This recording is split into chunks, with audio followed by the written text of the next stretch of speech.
అందరికీ నమస్కారం. ఈరోజు మహాభారతం నుంచి ఒక పద్యం తెలుసుకుందాం.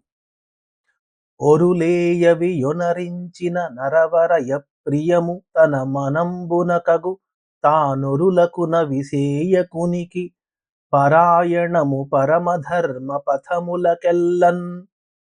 మళ్ళీ నెమ్మదిగా చెప్తాను. ఒరులేయవి యొనరించిన నరవరయ ప్రియము తన మనంబునకగు తానొరులకు నవిసేయకునికి పరాయణము పరమధర్మ పథములకెల్లన్. మహాభారతంలో ధృతరాష్ట్రుడు తన సోదరుడైన మంత్రి అయిన విదురునితో సంభాషిస్తూ అన్నిటికన్నా ఉత్తమమైన ధర్మం ఏది అని అడిగినప్పుడు విదురుడు చెప్పిన పద్యము.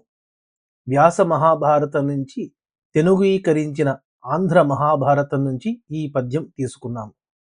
దీని అర్థం ఏమిటంటే, ఇతరులు ఏ పని చేస్తే మనకు అప్రియము అనగా ఇష్టము కలుగదో ఆ పని మనము ఇతరుల పట్ల చేయకూడదు. ధర్మము అనేది చాలా సూక్ష్మమైనది. ఇది ఇతమిత్తంగా ఇదే అని చెప్పడానికి వీలు లేదు. భార్య పట్ల భర్త ధర్మము, భర్త పట్ల భార్య ధర్మము, పుత్రుల పట్ల తండ్రి ధర్మము, ప్రజల పట్ల రాజు ధర్మము ఇవన్నీ మారుతూ ఉంటాయి. కానీ ఈ సందర్భంలో మనిషి పట్ల మనిషి ఎటువంటి ధర్మంతో ఉండాలి అంటే, ఇతరులు ఏ పని చేస్తే నీకు ఇబ్బంది కలుగుతుందో, ఇష్టము కలుగదో ఆ పని నీవు ఇతరుల పట్ల చేయవద్దు. ఇదే అన్నిటికన్నా ఉత్తమమైన ధర్మము అని విదురుడు చెప్తున్నాడు. కుదిరితే మనం అందరము కూడా ఈ విషయాన్ని ఆచరిస్తే చాలా బాగుంటుంది. అంటే ఎవరైనా మనల్ని దుర్భాషలాడితే, తిడితే మనకెంత బాధ కలుగుతుంది.